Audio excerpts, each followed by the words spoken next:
After survey, men say they care more about physical attractiveness than women, and women say they care more about money than men when selecting a mate. But a recent, sophisticated registered report of over 10,000 individuals from around the world compared what traits people say they want to what traits actually predict romantic evaluations. And first, they found that men understated how much they cared about earning potential, and women overstated it. In other words, for women listening, men care more about your career in practice than in theory, and for fellas, women generally care less about your earning potential than they let on. On the other end, they found that all people, but especially women, understated the importance of physical attractiveness. So looks matter more than people say, especially more than women say. On paper, sure, classic finding, women care more about money, men care more about looks, but in actual romantic evaluations, men and women care about the same about both. And they both care more about looks than money. And for what it's worth, this result is very consistent with a large-scale meta-analysis on the same topic from 10 years ago. Now, to be clear, this doesn't mean that anyone's lying on paper, right? We don't have perfect insight into what drives our romantic feelings. Men might genuinely think they care less about a woman's career than they do, and women might genuinely believe that looks don't affect their romantic evaluations of men as much as they do. It's just that, on average, they're wrong. So it's interesting.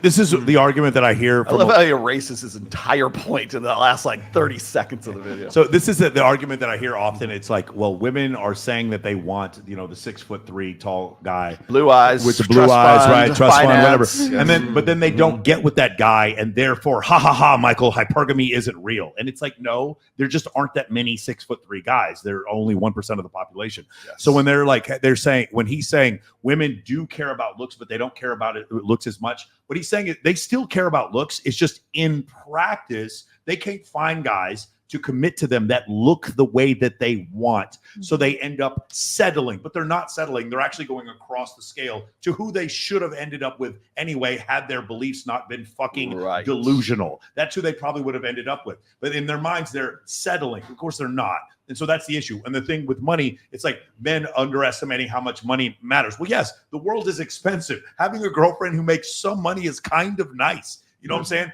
So I can understand that, because most guys are like, I don't care about money at all. Unless you make like $400,000 or $500,000 a year, it's nice to have a girlfriend who makes a little bit of money. It's cool if she can buy her own makeup and shit. That's kind of nice, right? So I totally understand what's going on. But the problem is, whenever I hear this, like, women say they want a guy who's 6'1", but settle for a guy who's 5'10". It's like, the thing is, no, there's just not as many guys who are 6'1". That's the reason why. It's not a function of women lying about their preferences. It's a function of economics.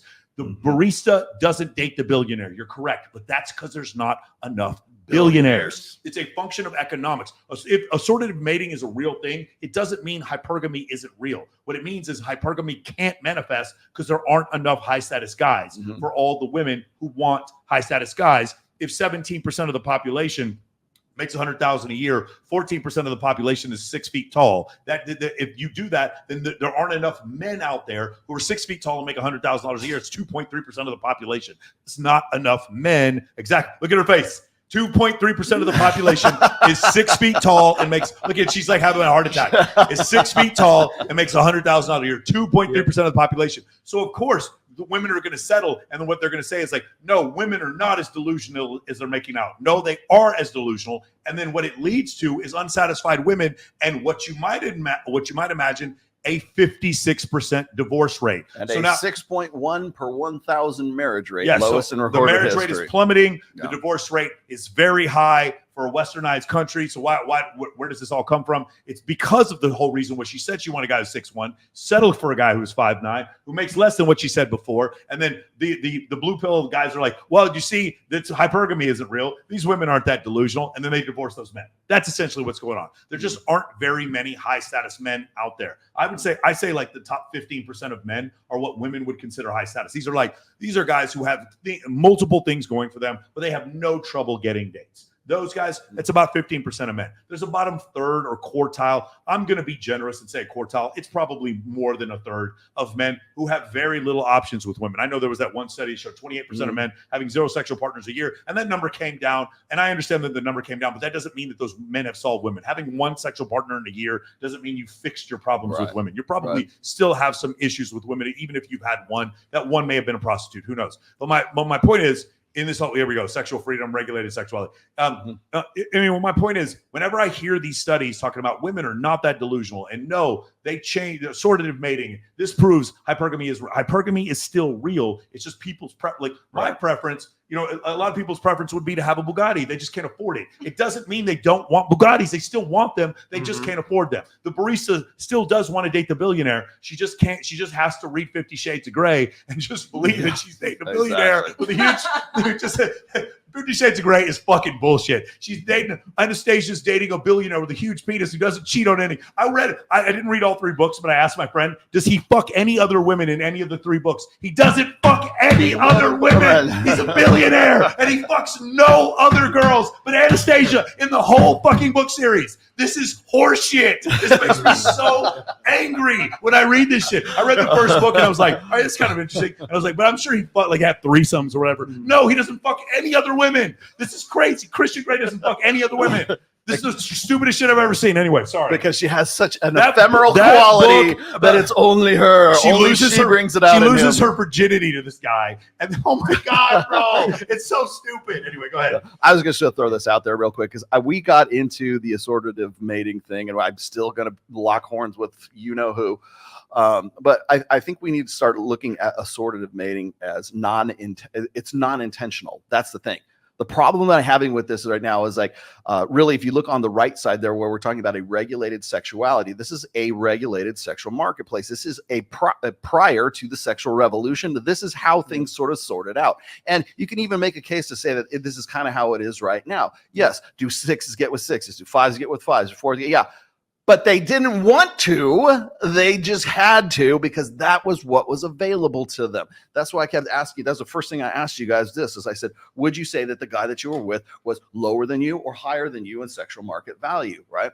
The thing is women aren't looking for a guy who is, if they think that they're a 6, that's what their evaluation of themselves is, they're not looking for another 6. And if they find that guy, he better goddamn well have a trust fund, finances, blue eyes, whatever. There has to be some sort of delineating value-added features about this guy. Maybe it's morality, maybe it's his ethics, maybe it's his loyalty, maybe it's his love, maybe whatever it is that was your number one thing, right? The problem is that when women make those statements, that's their preferred, their stated preferences, right? Problem is their realized preferences are not what their stated preferences are. Okay. So if a woman says, well, I want a guy who's loyal, right? But she ends up with a guy who's like hella good looking, and that was on the list too. Guess which one is number one in the stated preferences and which one is in the revealed preferences? Because women want a good looking guy, because they're not like a 6 is not looking for another 6, or certainly not a 5. They're looking for a 7 or above. Okay. And if that guy is a 6, he goddamn better well have value added features that make him worth like ignoring all the 7s and above, right? It's not it's not brain surgery. It's not rocket science. It's just simple mathematics. And I do agree with him in the sense that there's not enough high value guys to go around. So what happens? Yes, things settle out. And again, it's not who women and men end up with. It's who they wanted to fuck in the first place, couldn't get to that, and then who they are going to settle into.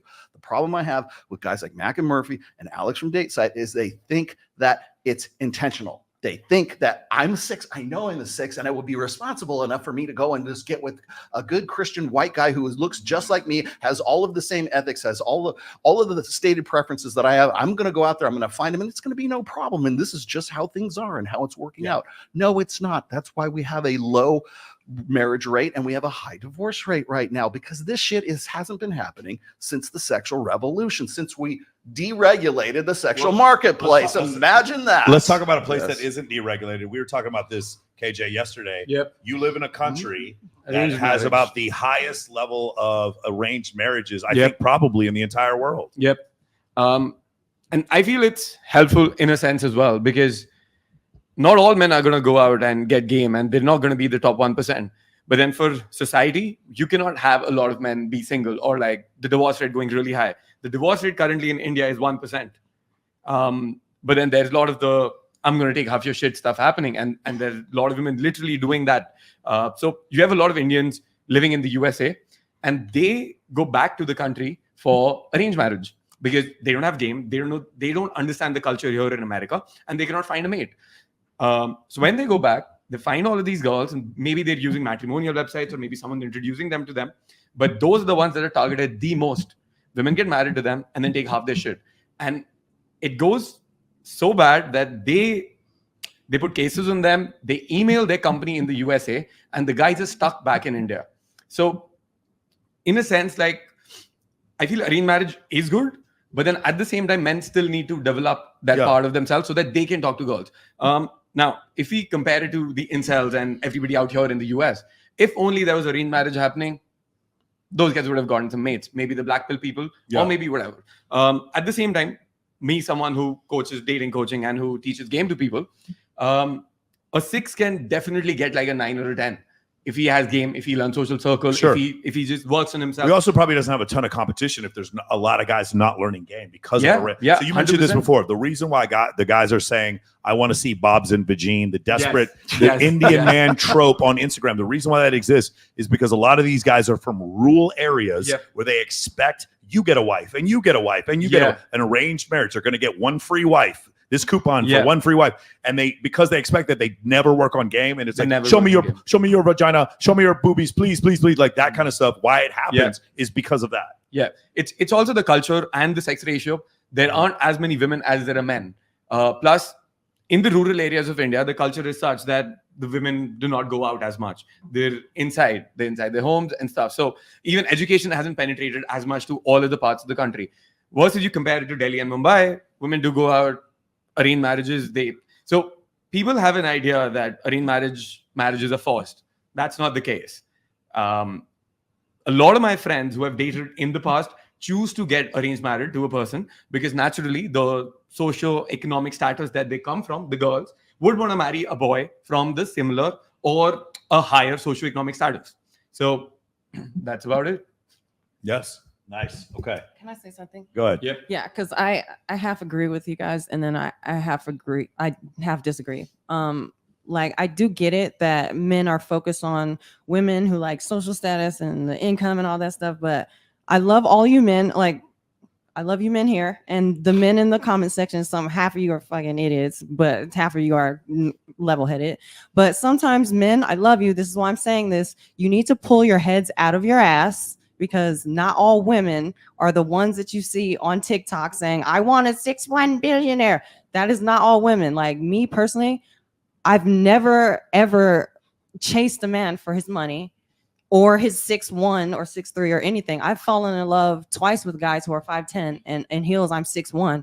So, and I know a chick who's a model who's 5'9", who all the last 3 guys she dated and the one she's in love with now is 5'10", 5'11". So it's not, and she did not look at his income or anything like that. Sometimes you guys got to pull back from internet world and realize that not every female is all rapid on the internet. Majority of women are not on the internet saying, I want a 6'1" billionaire. They're not doing that. I never ever looked for a dude because of his money. I can look at a dude like when I'm dating him and tell that he's making a decent amount, that if me and him were together, we'd be balling, like straight up, just from a regular date, a regular going out dinner, or his car, his truck. And he'll be driving like a construction truck, and you don't even know he's making $100,000. Like, you know what I mean? But I can tell the way he treats me. And if he has a house, just a normal house, like we will be balling if I were to get with him. So it's not always, you guys got to stop just assuming women want this guy and she's delusional. Like, dude, the chicks like me, we've dated 5'10" and 5'9", like,